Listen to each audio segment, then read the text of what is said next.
చైనాకి ఏంటంటే మీరు బీజింగ్ ఒలింపిక్స్ హిస్టరీ విన్నారో లేదో సార్. ఒలింపిక్స్ చేయాలి అంటే విశాలమైన స్టేడియంస్ అవన్నీ కావాలి సార్. హిస్టరీలో మీరు బీజింగ్ చూసుకుంటే ఇప్పుడు మనకు అమీర్పేట్లో ఎలా ఉంటాయి, హాస్టల్ ఇరుగ్గా ఉంటాయి కదా సార్. అండ్ ముంబైలో ధారావి ఎలాగైతే ఉందో అదేవిధంగా బీజింగ్, హాంకాంగ్ అన్నవి చాలా ఇరుగ్గా ఉన్న దేశాలు sir. When China Beijing Olympics నేను చేస్తాను అని అంటే వీళ్ళందరూ బీజింగ్లో ఎట్లా చేస్తామో ఒలింపిక్స్ అక్కడ అంతా ఇరుగ్గా ఉంటుందంటే దాంతో మీకు సంబంధం లేదు. మీరు నాకు ఇస్తారా అవకాశం ఇవ్వరా సార్. ఇంటర్నేషనల్ ఒలింపిక్ అసోసియేషన్ చైనాకి ఇస్తే ఓవర్ నైట్ బీజింగ్ ఎంటీ అయిపోయింది సార్. ఓవర్ నైట్ గవర్నమెంట్ వాళ్ళు వచ్చి మీకు కొత్త లొకేషన్ గోడ మీద పేస్ట్ పెట్టి వెళ్ళిపోయారు. టుమారో మార్నింగ్ నేను వచ్చి ఇల్లు గుర్చేస్తా, నాకు ఇది జాగా ఖాళీ కావాలి. ఓవర్ నైట్ సిటీ ఎంటీ అయిపోయింది సార్. అది చైనా. మన దగ్గర అది సాధ్యమా సార్? హైవే మధ్యలోకి ఇల్లు ఉంటుంది, ఎందుకంటే కోర్టు ఉంది, డెమోక్రసీ ఉంది. అది ఒక విధంగా మంచిదే సార్. లోకల్ లీడర్ కూడా ఉన్నారు, లోకల్ లీడర్స్ కూడా ఉన్నారు. కూల్చొనియాడు ఆయన, నావాడు అని అంటే నావాడు. సో ఆ డైమెన్షన్లో మనం చైనాతో కంపేర్ చేసుకోవడానికి లేదు. సో మనకి చైనాకి గ్యాప్ ఇంకా పెరుగుతుంది తప్ప జీడిపి విషయంలో అది తగ్గే అవకాశం అయితే ఖచ్చితంగా. సో మనం అలా థర్డ్ పొజిషన్లో అలా ఉండిపోతాం. థర్డ్ పొజిషన్ మనం ఎదుగుతాం, కానీ చైనాని బీట్ చేయడం అన్నది మనకు సాధ్యం కాకపోవచ్చు. అంటే చాలా లాంగ్ రేస్ ఉంటుంది, కనీసం టచ్ చేయగలం. ఇప్పుడు జమ్లీ ఎలక్షన్స్ అంటున్నారు, వన్ నేషన్ వన్ థియరీ అంటున్నారు. బహుశా ఇవన్నీ ఆ కాంపిటీషన్ కోసమే ముందస్తు ప్రణాళికలు నరేంద్ర మోడీ గారు చేశారనొచ్చా? రెండవది, చాలా రాష్ట్రాల్లో ఎలక్షన్స్ ఎప్పుడు పడితే అప్పుడు వస్తున్నాయి కాబట్టి డెవలప్మెంట్కి అడ్డుగా ఉన్నాయి, స్కీమ్స్కి అడ్డుగా ఉన్నాయి, చట్టాలకి లోబడి ఉండాలి. కాబట్టి మనం ఖచ్చితంగా జమ్లీ అయితేనే కరెక్ట్. గతంలో కూడా జరిగినాయి అని అన్నారు, కాంగ్రెస్ హయాంలో 2-3 టైమ్స్ జరిగినాయంట. వన్ నేషన్ థియరీ అనేది ఎక్కువగా మాట్లాడుతున్నాడు. ఇప్పుడు రేషన్స్ దేశవ్యాప్తంగా వన్ నేషన్ వన్ రేషన్ చేశారు. అండ్ ట్యాక్సేషన్ కూడా వన్ నేషన్ వన్ ట్యాక్స్ అనే చెప్పారు. ఈరోజు వన్ నేషన్ వన్ ఎలక్షన్స్ అని అంటున్నారు.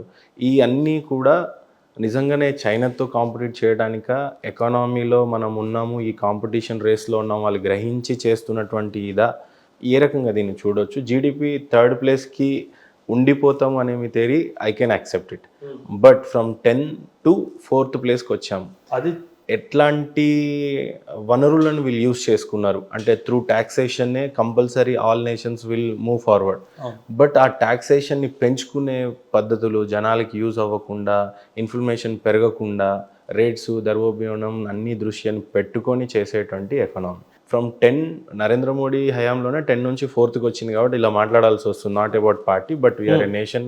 అండ్ దేశాన్ని ప్రేమించే వాళ్ళు ఎవరైనా సరే ఈ ఎంజాయ్మెంట్లో మాట్లాడతారు, దే లవ్ ఇట్ అనే ఆ ఇదిలో అడుగుతున్నాను. 10 to 4th రావటం ఇండియా, ఇది నిజంగా ఎలా సాధ్యమైంది? ఏ రకమైనటువంటి అటెంప్ట్స్ ఇస్తే వీఆర్ ఎట్ $4.19 trillion రీచ్ అయ్యాం? వెరాజ్ ఇండియన్ కరెన్సీలో చెప్పాలంటే 178 లక్షల కోట్ల ఎకానమీ మనది ఈరోజు. సో ఎలా ఇది సార్? మీరు 2014 to 2024 మధ్యలో కోవిడ్ వచ్చింది అన్న విషయం మర్చిపోయారు సార్. అంటే 2-3 years మళ్ళీ అవి కూడా పోయినాయి. మనం 21-22లో ఇది సాధించాల్సింది. కోవిడ్ లాంటి ఇబ్బందులు వచ్చినా సరే వాటిని కూడా ఎదుర్కొని మనం ముందుకు వచ్చాము అంటే చెయ్యాలి, సాధించాలి అనే ఒక ఆలోచన ఉంది కాబట్టి సార్. అంటే నేను పొలిటికల్గా మాట్లాడలేదు సార్, యాజ్ ఏ నేషనలిస్ట్గా మాట్లాడుతున్నాను. నా దేశం ఈరోజు పాకిస్తాన్ నా మీద యుద్ధానికి వస్తే నేను తిరిగి యుద్ధం చేస్తాను. ఇది నేను 2008లో పాకిస్తాన్ మన మీద ముంబైలో అటాక్ చేస్తే మనం ఏం చేసాం సార్? ఏమీ చేయలేదు సార్. 160 మందికి పైగా చనిపోయారు సార్. 20 మంది చనిపోతే నేను ఇంట్లోకి వెళ్ళి నిన్ను కొట్టాను. అంటే నాకు ఆ స్పిరిట్ ఆఫ్ నేషనలిజం ఇప్పుడు వచ్చింది సార్. అండ్ మీరు ఒక మాట అన్నారు, మనకు చైనాతో కాంపిటీషన్ లేదు సార్. ఇది మనం చాలా క్లియర్గా అర్థం చేసుకోవాలి. మనకి మనతోనే competition. What I'm today I should be better tomorrow అన్న ఒక ఆలోచన మోదీ గారిలో కానీ, నేషనల్ లీడర్షిప్లో కానీ, స్టేట్ లీడర్షిప్లో కూడా ఉంది సార్. సో దీనివల్ల దేశం ముందుకెళ్తుంది సార్. దేశం అంటే ఏంటి సార్? కలెక్షన్ ఆఫ్ స్టేట్సే కదా. స్టేట్స్ గ్రో అవుతే నేషన్ గ్రో అవుతుంది. Nation is a collection of state spirit. అందుకే మనం కాన్స్టిట్యూషన్లో కూడా అంటాము, India is a federal country with a unitary tilt అని చెప్పేసి అంటాం. సో మన రాష్ట్రాలు బాగుపడితేనే మన దేశం బాగుపడుతుంది సార్. సో ఖచ్చితంగా రాష్ట్రాల కాంట్రిబ్యూషన్, మన తెలంగాణ కానీ ఆంధ్ర కానీ, వీళ్ళ contribution in the national growth చాలా ఎక్కువ ఉంది సార్. అంటే the way it is coming up in our 2 states ఇంకా ఎక్కడ లేదు sir. We're the biggest service providers to the country. ఎక్కడ లేని వాళ్ళు హైదరాబాద్లో వచ్చి ఇక్కడ ఉద్యోగం చేస్తున్నారు సార్. ఎందుకు చేస్తున్నారు? ఎందుకంటే ప్లాట్ఫామ్ మనం అందించాం కాబట్టి. సో ఇలా మనం గత 10 సంవత్సరాల్లో సర్వీస్ సెక్టర్ చూసుకుంటే కానీ, అగ్రికల్చరల్ సెక్టర్ చూసుకుంటే కానీ sir 330+ million tons of food production జరిగింది sir. 330 million tons is not a joke sir. ఈరోజు ఇండియన్ జీడిపిలో చూసినట్లయితే అగ్రికల్చర్ కాంట్రిబ్యూషన్ మైబీ 19% అనుకుంటా. 17 అంటే 1,00,000 కోట్లో 19% అంటే ఆల్మోస్ట్ 20 లక్షల కోట్లు. అసలు మామూలు విషయం కాదు. అదే కదా సార్. అంటే అగ్రికల్చర్ దట్టు మనం మన ఫార్మర్స్ కాంట్రిబ్యూషన్ని మర్చిపోతాం సార్. సో నేను ఎప్పుడూ చెప్తాను sir, 2 people's contribution to the country. ఒకటి సోల్జరు, ఒకటి ఫార్మర్. ఎప్పుడూ మర్చిపోకూడదు. మనం అన్నం తింటున్నాము అంటే ఆ రైతు పండిస్తున్నాడు కాబట్టే తింటున్నాం సార్. కోవిడ్లో కూడా రైతు ఇంట్లో కూర్చోలేదు సార్. పొలానికి వెళ్ళి ప్రొడక్షన్ చేసాడు కాబట్టే మనం అందరం తిన్నాం. డాక్టర్ల రోల్ ఉంది, మిగతా వాళ్ళందరి రోల్ ఉంది, ఫస్ట్ రెస్పాండర్స్ రోల్ ఉంది, కానీ రైతు రోల్ ఎంతో పెద్దది సార్. సో ఖచ్చితంగా ఎప్పుడైనా సరే మనం ఫార్మర్ని, సోల్జర్ని అంటే మనం అనవచ్చా సార్, ఇప్పుడు మన జీడిపి ఎకానమీ చూసినట్లయితే $14.19 trillion అని అన్నాం కదా, అంటే $4.19 trillion. ఈ కాంట్రిబ్యూషన్లో ఎక్కువగా జిఎస్టీని అని చెప్పవచ్చా? ఒకటి. రెండవది ఫార్మర్స్. మూడవది ఏది తీసుకోవచ్చు, అసలు ఏది మేజర్ రోల్స్ తీసుకోవచ్చు? Actually $14.19 industrials 100% sir. మనము ఒకప్పుడు సార్, మీరు డెఫినెట్గా మీ చిన్నప్పుడు కూడా పేరెంట్స్కి నేను బిజినెస్ చేస్తా అంటే ఒక నెగటివ్ మైండ్ సెట్ ఉండేది. బిజినెస్ మంచిది కాదు, job is the security, job is the safest. A parent అయినా అదే చెప్పేవాళ్ళు. ఎగ్జాక్ట్. ఇప్పుడే ఎంటర్‌ప్రెన్యూర్స్ అనే పదాన్ని కూడా నేను వినడం. ఎగ్జాక్ట్. ఈ మార్పు గత 10 సంవత్సరాల్లోనే వచ్చింది. ఇప్పుడు మనం ఒకప్పుడు చిన్నప్పుడు మీరు కూడా వినే ఉంటారు, చదవకపోతే నాశనం అయిపోతావురా అని చెప్పేవాళ్ళు పిల్లలు, పేరెంట్స్. అడుక్కు తింటావురా అని కూడా చెప్పేవాళ్ళు. ఇప్పుడు చదువు ఒక్కటే అవసరం లేదు, బతుకు తెరువు తెలిసి మంచి తెలివితో కష్టపడి బిజినెస్ చేసుకున్నా సరే బతుకొచ్చు అని చాలా క్లియర్గా వచ్చేసింది సార్. సో ఇది ఎందుకు జరిగింది అంటే లాస్ట్ 10 yearsలో మన దేశ ప్రభుత్వము, మన రాష్ట్ర ప్రభుత్వాలు ఆంటర్‌ప్రెన్యూర్స్కి ఒక హెల్పింగ్ హ్యాండ్ ఇచ్చి, ప్లాట్ఫామ్ ఇచ్చి, మీరు బిజినెస్లు చేయండి, ఎంప్లాయ్మెంట్ వస్తుంది, జీడిపి పెరుగుతుంది, ట్యాక్స్ రూపంలో గవర్నమెంట్కి ఆదాయం వస్తుంది అన్న ఒక పాజిటివ్ యాటిట్యూడ్తో ఒక ప్లాట్ఫామ్ ఇచ్చారు కాబట్టే ఇదంతా జరుగుతుంది సార్. లేదంటే జరగదు కదా sir. Is of doing business index అని ఒక ఇండెక్స్ ఉంటుంది సార్. అందులో మనము 2010 నుంచి ఇప్పటి వరకు ఎంతో ఎదిగాం. బట్ ఫర్ సమ్ రీజన్స్ ఆ ఇండెక్స్ని ఆపేశారు. కానీ మనం చాలా మంచి పర్ఫార్మెన్స్ అందులో చూపించాం సార్. సో సార్ ఇప్పుడు ఇండియాకి బయట నుంచి ఇన్వెస్ట్మెంట్ వస్తుంది అంటే దానికి కారణము పొలిటికల్గా మనం మంచి సపోర్ట్ చేస్తున్నాం అనే కదా సార్. సింగపూర్ నుంచి కానీ, మలేషియా నుంచి కానీ, అమెరికా నుంచి కానీ డబ్బులు ఎందుకు వస్తున్నాయి సార్? ఎందుకంటే ఇండియాలో ఎదుగుదలకి అవకాశం ఉంది. టాప్ మోస్ట్ మ్యానుఫ్యాక్చరింగ్ యూనిట్స్ వస్తున్నాయని వింటున్నాము, ఐటీ కంపెనీస్ అని. కరెక్ట్. ఇప్పుడు ఫార్మాస్యూటికల్ సార్ చాలా పెద్ద గేమ్ చేంజర్, కాకపోతే silent game changer sir. Pharmaceutical హడావిడి చేయదు సార్, కానీ కాంట్రిబ్యూట్ చేసేస్తారు. కానీ ప్రతి స్టేట్స్లో ఉంది ఫార్మా ఇండస్ట్రీ పెరగడం. ఎస్పెషల్లీ తెలంగాణ, షాద్నగర్ ఈ ఏరియా మొత్తం అయితే ఫార్మా బెల్టే తయారవుతుంది. ఏంటి సార్ యాక్చువల్లీ ఏంటి రోల్ అసలు ఫార్మా కంపెనీ? ఫార్మాస్యూటికల్స్లో మనకున్న అడ్వాంటేజ్ ఏంటంటే సార్, మనం ఫార్మాస్యూటికల్స్లో కావాల్సిన బేసిక్ పదార్థం దాన్ని ఏపీఐ అంటారు సార్, యాక్టివ్ ఫార్మాస్యూటికల్ ఇంగ్రీడియంట్ అంటారు. ఇది మనం చైనా నుంచి ఇంపోర్ట్ చేసి దాని మీదుగా మందులు తయారు చేస్తాం sir. We're going to be in future the pharmaceutical capital of the world sir. మన హైదరాబాద్లో హాస్పిటల్స్ 5-star హోటల్ రేంజ్ కన్నా పెద్దగా ఉన్నాయి సార్. మీరు గమనించి ఉంటారు ఒక్కొక్క హాస్పిటల్. ఎందుకంటే sir now world wants to come to India for medical treatment. They don't want to go to Europe. చాలా కాస్ట్లీ సార్. ఒక కిడ్నీ ట్రాన్స్ప్లాంట్ యూరోప్లో 5 నుంచి 8 కోట్లు అవుతుంది సార్. ఇండియాలో 50 నుంచి 60 లక్షల్లో అయిపోతుంది. ఆఫ్రికా 100% ఇండియాకి వస్తుంది సార్. ఎంత గేమ్ చేంజర్ సార్ అసలు ఇది. 8 కోట్లు ఎక్కడ, 50 లక్షలు 20 లక్షలు ఎక్కడ అసలు? ఎక్కడ సార్? సో మనము ఫార్మాస్యూటికల్ ఇండస్ట్రీలో చాలా పెద్ద గేమ్ చేంజర్స్ అవ్వబోతున్నాం సార్ ఫ్యూచర్లో.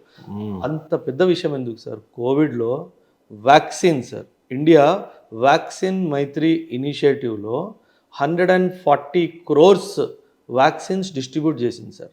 అండ్ అందులో 1.5 crores ఫ్రీగా డిస్ట్రిబ్యూట్ చేసింది. ఇది గొప్పతనం కదా సార్. మనకు అవసరం ఉన్నా సరే 14 కోట్లు వ్యాక్సిన్లు మనం డిస్ట్రిబ్యూట్ చేసినాం సార్.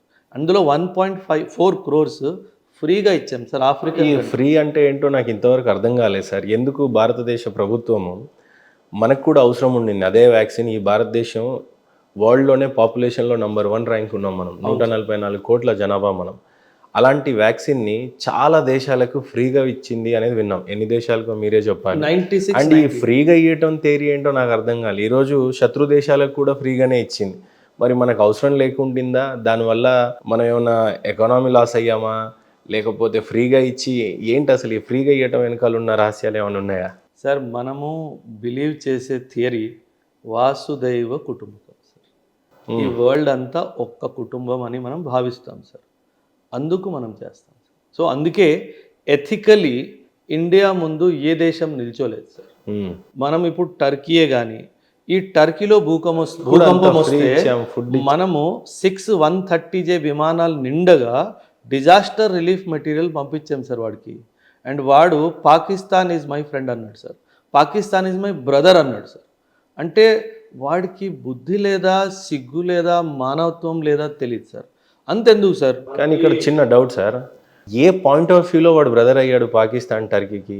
మనం అన్ని ఇచ్చి ఎందుకు శత్రువు అయ్యాం? కానీ ఏదో ఒకటి లావాదేవీలు ఉంటాయి కదా పాకిస్తాన్తో. ఏ అవసరం ఉండొచ్చు? Nuclear weapon sir.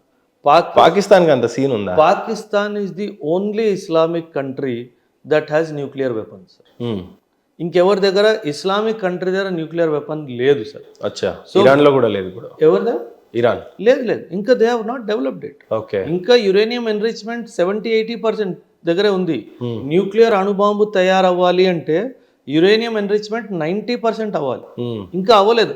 అవ్వబోతుంది అని మొసాద్కి రిపోర్ట్ వస్తేనే వాళ్ళు అటాక్ చేస్తారు. అచ్చా. సో టర్కీ ఏంటంటే, టర్కీకి సౌదీ అరేబియాకి ఒక కాంపిటీషన్ ఉంది సార్.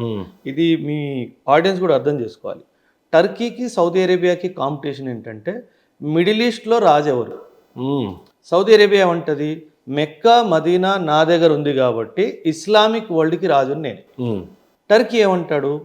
ఈ గతం నువ్వు చూసుకుంటే, హిస్టరీ చూసుకుంటే ఓటోమన్ ఎంపైర్ టర్కీ నుంచే మొదలైంది.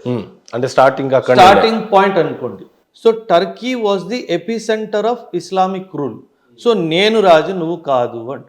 సో ఈ బ్యాలెన్స్ ఆఫ్ పవర్లో వచ్చిన ఘర్షణలో Turkey wants to dominate the middle east sir. అక్కడ టర్కీకి న్యూక్లియర్ పవర్ అవడం చాలా అవసరం సార్.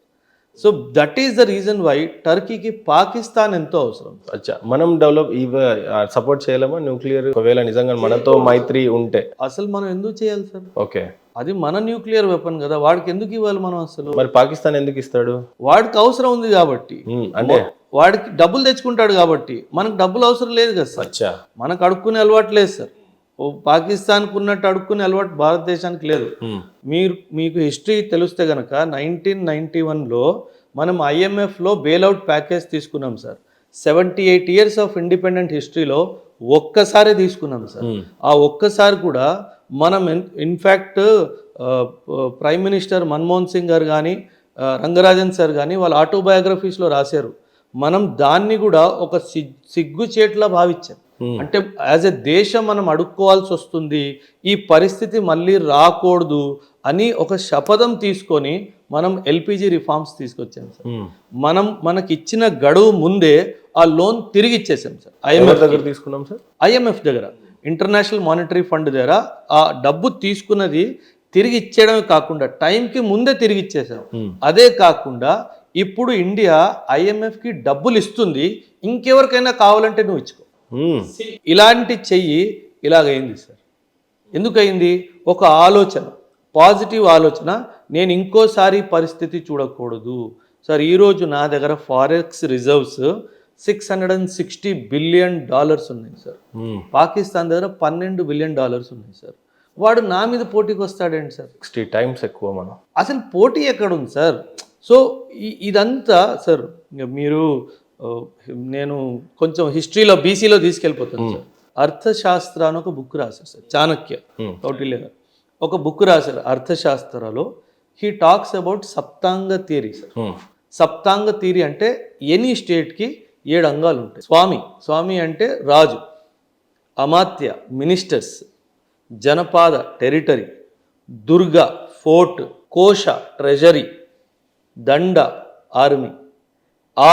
ఆర్మీ తర్వాత పెట్టాడు మిత్ర అలై పార్ట్నర్. ఆర్మీకి ముందు కోశ పెట్టాడు సార్. అండ్ చాలా క్లియర్గా రాశాడు, నీ ఆర్మీ స్ట్రాంగ్గా ఉండాలి అంటే ముందు నీ డబ్బు బలం స్ట్రాంగ్గా ఉండాలి. ఆర్థికంగా ఉంటేనే కదా సార్ ఆర్మీ స్ట్రాంగ్గా ఉండేది. India follows the Saptanga theory in letter and spirit. ఇది పాకిస్తాన్ వాళ్ళకి అర్థం కాదు సార్. వీళ్ళు ఆర్మీ అంటారు, ఆర్థికంగా శూన్యం సార్. ఆర్థికంగా పాకిస్తాన్ ఈరోజు శూన్యం. డబ్బులు ఎవరన్నా మన కటోరాలో వేస్తే తినే పరిస్థితి వాళ్ళది. మనం ఇస్తున్నాము, వాడు తీసుకుంటున్నాడు సార్.